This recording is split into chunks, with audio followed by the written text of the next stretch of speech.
Welcome to Food Dive's Kitchenside Talks, a series exploring the latest trends in the food and beverage industry through lively conversations and innovative demonstrations. I'm Tara Bench, and welcome to Food Dive's Kitchenside Talks. Today's episode is sponsored by the Almond Board of California. We'll be discussing how to optimize for taste and texture in plant-forward foods. Now, before we dive into this tasty topic, I have a few housekeeping items to go over. At the bottom of your screen are multiple application widgets you can use.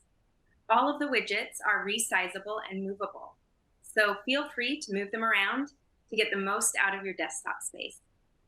We encourage you to submit questions at any time throughout the episode using the Q&A widget. We will try to answer these during our time together, but if a fuller answer is needed or we run out of time, it will be answered later via email.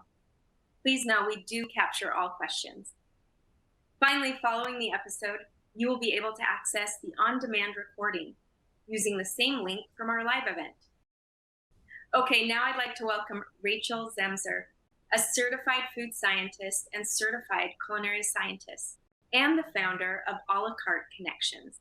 Also here with me is Charice Grace, the manager of trade marketing and stewardship with the Almond Board of California.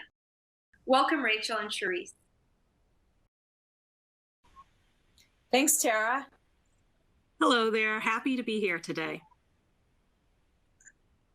Well, welcome again. Rachel, can you share more about your background as a research chef and your work as a culinary consultant? How does your background give you a unique perspective on product development? Degrees are in both food science and culinary arts. I've been in the food industry for 25 plus years. As a culinologist, which is a food scientist and culinary arts expert consultant, I help clients bring their products from kitchen top all the way through to manufacturing. Having a background in culinary arts helps me relate to recipes and flavors beyond the manufacturing facility. But my food science experience ensures that what I create will actually work in production and ensure a safe and shelf-stable food product. Working with almonds has been so exciting because almonds not only taste great from a culinary standpoint, but they're also a great way to keep my keto, paleo, and low-carb clients happy. Almonds naturally have lots of protein and fiber, and they're lower in carbs than other ingredients. Because of that, they're super functional and easy to work with. Well, you mentioned almonds, which is why we're here with the Almond Board.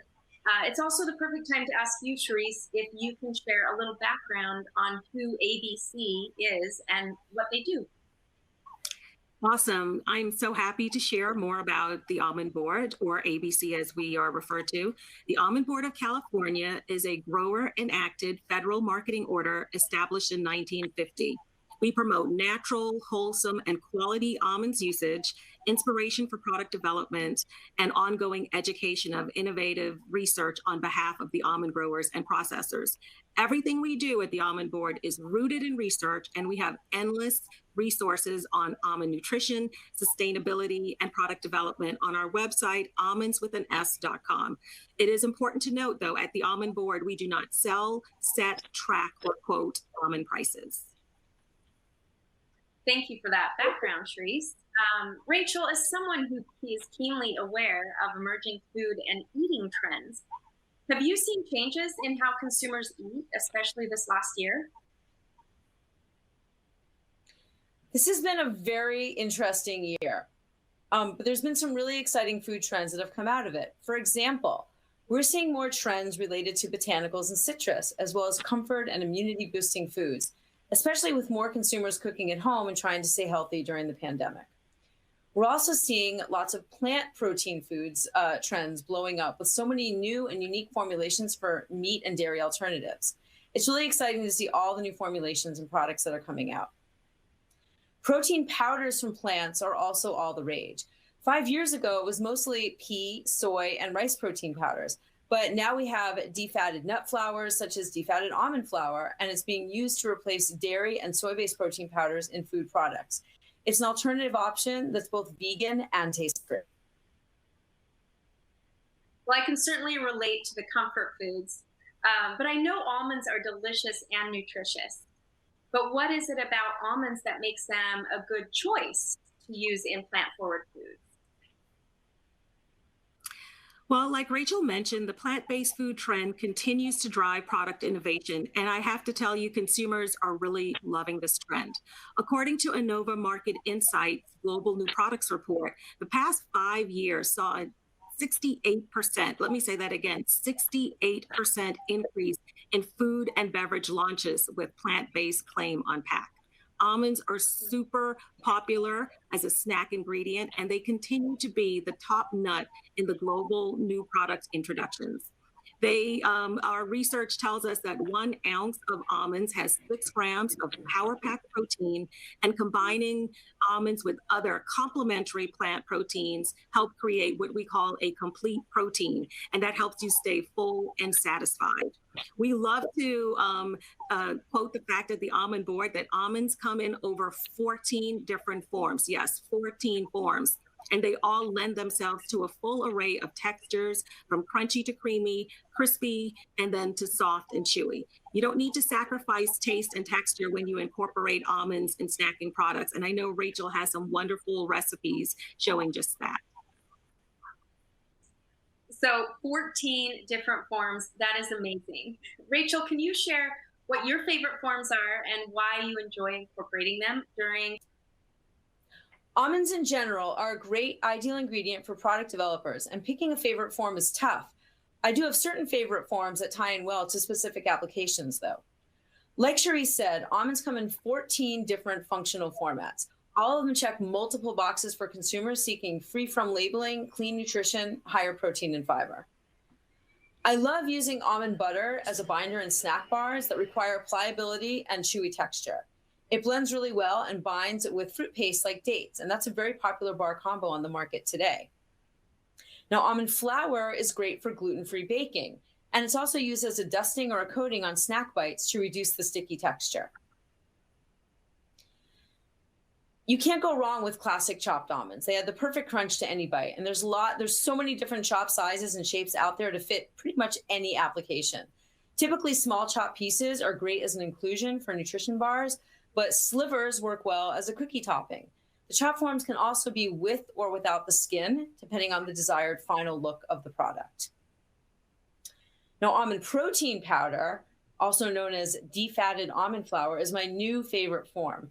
It's a fractionated almond flour that has the fat pressed out of it. Whole almonds in their forms have an unsaturated fat content of around 52%, but the pressed or defatted almonds have a fat content of only 12 to 15%. This is extremely beneficial in almond-based applications that require higher protein and a lower calorie content, because of course, lowering the fat content lowers the calories, as fat has more calories per gram than protein and fiber. Now, the benefits of using a defatted almond flour include you get to increase your plant protein and fiber count per serving. You can reduce the oil and the fat in your product, which allows the final product to perform better in manufacturing with less oil, especially for nutrition bars and dry mix protein shakes, which benefit from being less oily. Oil reduction also extends shelf life in shelf-stable, non-refrigerated items over time. And the protein powder is a more powdery and fine texture that lends itself well to dry protein mixes and shakes and things like that, and even seasoning blends that might want to incorporate almond powders into the mixture. I'll touch on this more during our demo shortly, where I'll be making an almond protein drink mix that incorporates both almond flour and defatted almond flour into the formulation. Wow, thanks for that great info, Rachel and Charice. Rachel, you talked about some of your favorite forms of almonds, and now we're excited to have you demo some examples of incorporating almonds into delicious dishes. Charice and I will pop back in after for Q&A. Rachel, let's go to the demo. Thanks, Tara. I'm really excited to share 2 ways food professionals can easily incorporate almonds into on-trend and healthy snacks. The first recipe that I'm going to be demonstrating is a matcha mint chip almond protein shake. This is a dry mix product that can be rehydrated on the go with almond milk. These types of drinks are typically consumed at the gym, on the fly, on their commute to work, and they're really easy to make in a shaker cup just like this. Now, from a food formulation and manufacturing standpoint, dry mixes are an easy concept to bring to market because they're dry and have minimal microbial issues related to their production. The final products do not have to be refrigerated for safety, and the shelf stability means they can last several months on the shelf. This is appealing to startups who have smaller budgets, allowing them to bring an affordable concept to market. Now, the inspiration for this formula comes from a variety of trends we're seeing right now in the food industry. Almonds offer 6 grams of plant protein per 1 ounce serving, or from a food formulator's point of view, they're 21% protein. Protein is very much a part of the food trend now, and almonds help developers incorporate more protein into their formulations. Now, in this formulation, we're using 2 almond forms, almond protein powder and almond flour. 3 if we count the almond milk to pull it all together.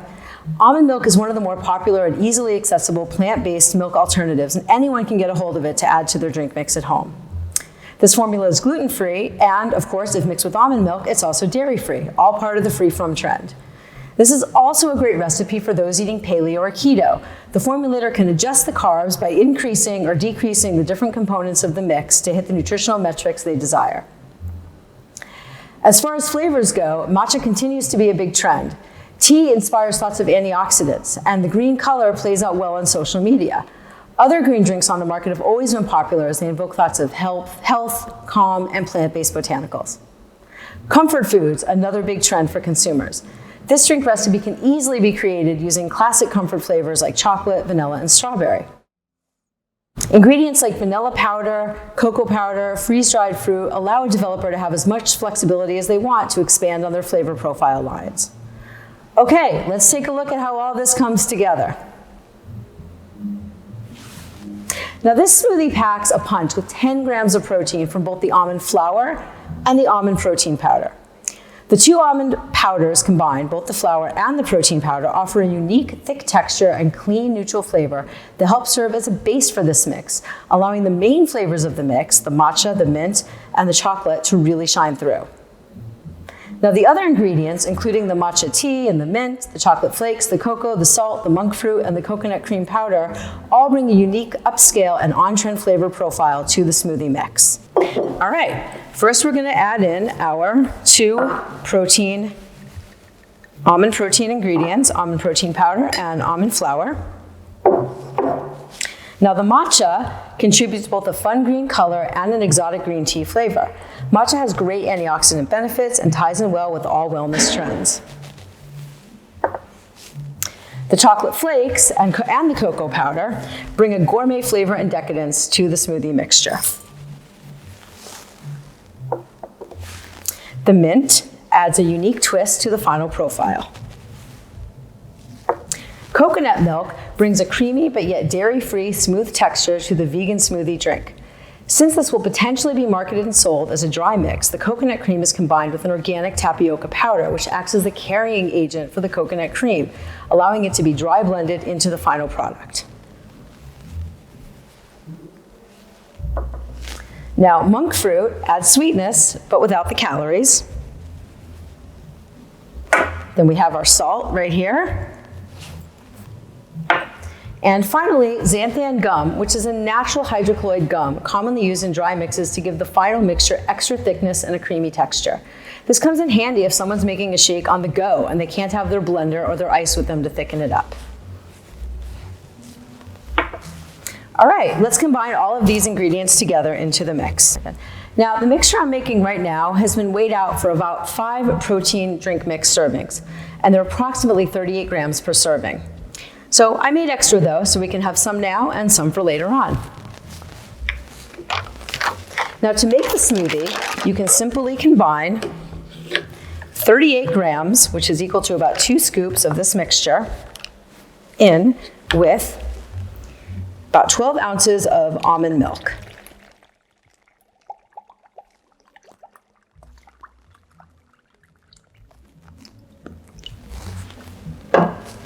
Put on the lid.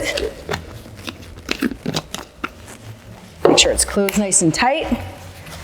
Shake it up really well. Make sure you dissolve all the protein and ingredients that are in there. Now, we're using almond milk because it's a great liquid option. It's got a neutral flavor, lets the other flavors shine through, and it's dairy-free.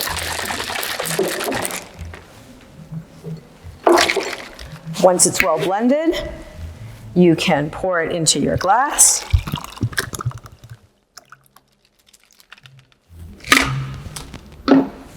Add a mint leaf for garnish, and enjoy. Cheers. That looks so yummy. I know we discussed almond protein powder earlier, but how is it different from almond flour, Rachel?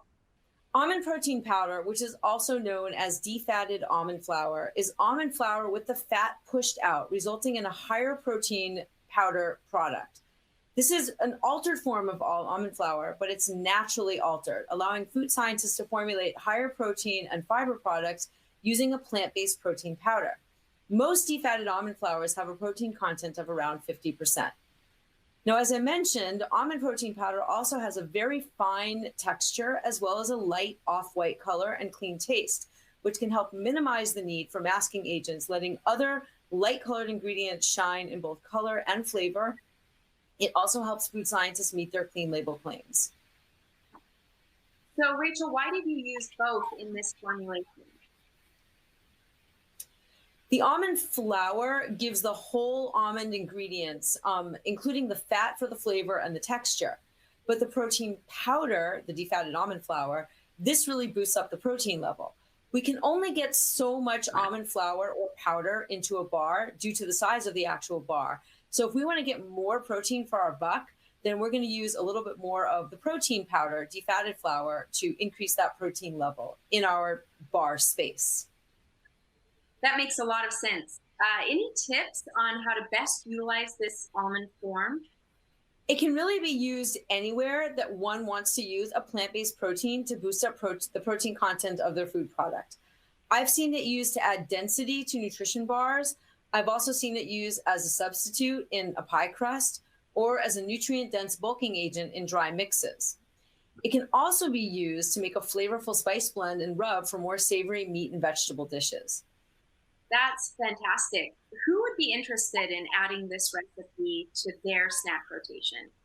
Anyone interested in increasing plant-based, nut-based protein in their products would be interested in adding this recipe. Like I mentioned, it's a great post-workout shake, and it's even a great snack or breakfast option. It's definitely filling thanks to the almond, so it's a perfect meal replacement. It's easy to make and manufacture due to it being a shelf-stable dry mix ingredient. Lastly, it also hits on key dietary trends like vegan, gluten-free, paleo-friendly. It can be formulated with as many or as little carbs as the formulator wants, depending on who their audience is, from extreme keto down to the mainstream low-carb consumers. So, Rachel, matcha mint chip is such a fun and unique flavor. I know nostalgic flavors are also on trend. Is this formulation easy to swap with other flavors like classic chocolate or vanilla? Yes, a vanilla base can be used as a launch pad for any other flavor, and cocoa powder can be used instead of vanilla to make a chocolate version. This shake really lends itself well to any flavor profile. That's great. Such good information, Rachel. I can't wait to try this at home myself. You have another recipe to introduce us to as well. Why don't we let you get into that? Go ahead. The second recipe that I'll be demonstrating is an indulgent yet healthy snack perfect for breakfast or a smaller afternoon meal. We've named this recipe Almond Cherry Blossom Jelly Donut Chia Pudding. This concept was inspired by the grab-and-go breakfast cups we're seeing in grocery stores, upscale gas station markets, and coffee chains. This concept hits on so many great market trends, especially the botanical cherry fruit and flavor. We're seeing botanicals as a leading flavor trend. The cherry puree adds a subtle sweetness to our chia pudding. However, this recipe is easily adaptable to include other flavors for the jelly. Instead of cherry blossom, you could use apple, fig, date, or even citrus. Citrus would be a great alternative and would provide that coveted immunity boost. Now, energy boosting snacks are another trend we're seeing. Now, we didn't include it in this formulation, but adding 100 milligrams or so of natural caffeine powder can add an extra jolt of energy for the mornings when you're on the go. A typical cup of coffee has 80 to 100 milligrams of caffeine. Caffeine's been showing up a lot in different food products lately, including drinks, nutritional bars, and snacks. Now, of course, the free-from trends are always being sought out. Just like our previous recipe, this is a plant-based snack that includes free-from trends. It's both dairy and gluten-free. All right, great. Now let's take a look at how to make the pudding. For this recipe, you will need almond milk, chia seeds, coconut sugar, and these are all for the base. You'll need a cherry puree for the fruit on the bottom portion, and toasted almonds and dried cherries for the topping. Now, I'm going to be making enough of this base for multiple servings, but the typical percentages are roughly 81% almond milk, 12.5% chia seeds, and about 5 to 7% sweetener. We're using a coconut sugar here, which is on trend with clean label sweeteners. All right, combine the chia seeds, the coconut sugar,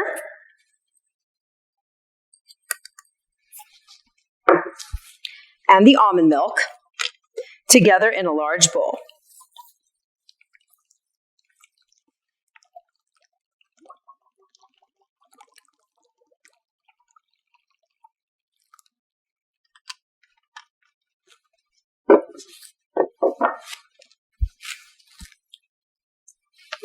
Mix it well, and after it's completely well mixed, you want to store it in the refrigerator for at least an hour. Now, you want to line the bottom of the parfait cup with 20 grams of a cherry fruit puree. I'm using a pre-made mixture from a company that I source specialty ingredients from.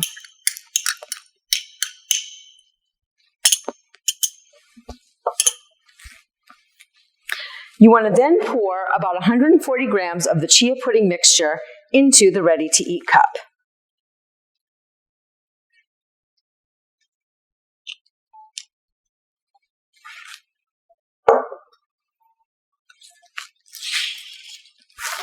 You then want to combine the roasted almonds and the dried cherry toppings into the separate segregated top. Keeping the added ingredients separate will ensure that they stay crunchy at the time of consumption. You want to store this whole ready-to-eat container in the refrigerator until it's ready to be consumed. When it is ready to be consumed, you simply open up the top, add in the almonds and the dried cherries, and enjoy. Thanks so much, Rachel. I loved seeing how everything comes together to deliver such delicious dishes, and so quickly too. Rachel, from a technical perspective, how do you recommend preparing the fruit component of this snack product to keep it shelf stable? In the food industry, most people buy their fruit preps from third-party companies that specialize in these kinds of preparations to complete their dishes. It's good to make sure that you're working with the right ingredients to keep the final dish as shelf-stable as possible. These are the same companies that sell fruit preparations to yogurt companies that make a fruit on the bottom cup-type application. That makes sense. How would swapping in almond butter change the composition and/or flavor of the pudding? Using almond butter, it could probably be used as a layer in the parfait to give some extra texture and flavor. It could also be part of the final purchase package as a squeeze-on separate topping. It would be sealed up, and the end user would be able to squeeze it on top of the parfait. Now, almond butter can also be further flavors or customized depending on the desired creamy or crunchy texture. Almond butter comes in both creamy and crunchy textures. So what can you share about working with almond milk as an ingredient in this product? Almond milk is very neutral tasting, and it really works well with other flavors. It doesn't clash, which is helpful. It benefits from shelf stability because anyone can buy it in an aseptic package section of the supermarket and keep it at home in the fridge for as long as they want. It's a relatively low-calorie ingredient among all the milk alternatives. That's great. Okay, so Rachel, what trends inspired you to develop this recipe? We've seen a lot of yogurt parfaits at markets and coffee shops, so we thought a non-dairy version with almond milk would be fun for those seeking a non-dairy alternative to a popular breakfast concept. We're also seeing interesting hybrid products come to market, and we were inspired to apply a traditional, well-known jelly donut flavor to a more healthful format. Cherry Blossom was on so many companies' key flavor projections for 2021 as a blossoming botanical flavor. So far, it's been mostly used in the beverage industry, but its light sweetness and aroma is a great fit for this type of application as well. Great information. And fortunately, we do have a few minutes left for Rachel and Charice to field some more questions. So feel free to post your questions and we'll try to get to all of them. We've received a few questions during our chat, so let's jump in. We have one about matcha mint chip protein shake. So Rachel, I'll have you take this one. The question is, Rachel mentioned that almond milk has a neutral taste. What about the other forms she used in her recipes? How does almond protein powder taste when combined with other flavors like matcha? Like I mentioned earlier, almond protein powder has a very fine texture, light color, and neutral flavor. And this all allows different flavors like the matcha, the mint, and the chocolate to really shine through in both color and flavor. The light color allows colors like green to show up so nicely. Now, almond protein powder, which again is also known as defatted almond flour, is an almond flour with a percentage of the oil removed. Depending on the amount pressed out, typically the final fat content goes down from 52 to 12%. This provides a higher protein and fiber content and lower calories and fat per serving when compared to regular almond flour. That's great. We have another question, Rachel, for you. What are tips for substituting almond flour in recipes? If you're cutting out white or wheat flour, is it a direct substitution? So almond flour can be used as a direct substitution in some recipes. For example, you can completely swap out wheat flour for almond flour in an egg foam type preparation like a chiffon cake or a carrot cake. You may have to increase your eggs though in order to get to your preferred level of fluffiness in the final product. Almond flour is more dense than regular flour, so it's important to use baking soda, baking powder, and/or eggs to incorporate more air if you want a lighter finished product. Now, brownie and blondie batters can be prepared with a higher percentage of almond flour because the fudge-like brownies are expected to be thicker and more dense. However, if you're looking for a more cake-like brownie, you could use some rice flour or another gluten-free type flour or blend to lighten it up. Almonds don't have the same proteins found in wheat flour and other grains, so product developers do need to work with blends of gluten-free flours and starches and gums to recreate the taste and texture of a wheat-based formula. Great. We have a question here about the chia pudding, Rachel. How does almond protein compare in taste and nutrition to other types of plant protein, like whey, pea, or soy? Almond protein powder, aka defatted almond flour, is a very neutral tasting protein powder that has very little aftertaste. It does not have the aftertaste that is often found in pea and soy protein, and it also doesn't have the sweet aftertaste that is sometimes encountered in whey concentrates due to the low levels of milk sugar that are often found in a whey concentrate.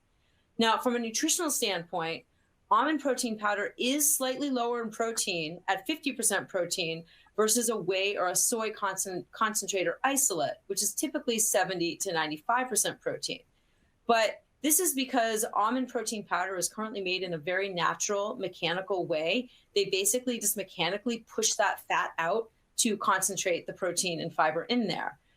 In the future, there may be other methods that may come about to create a higher protein almond isolate. We don't have those now, but when we do, they'll be more compatible in protein content to the whey, soy, and pea isolates that are out there.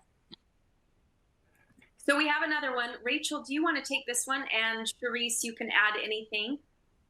For the sliced almonds used as a topping for the chia pudding, do you recommend roasting the almond slices or keeping them unroasted?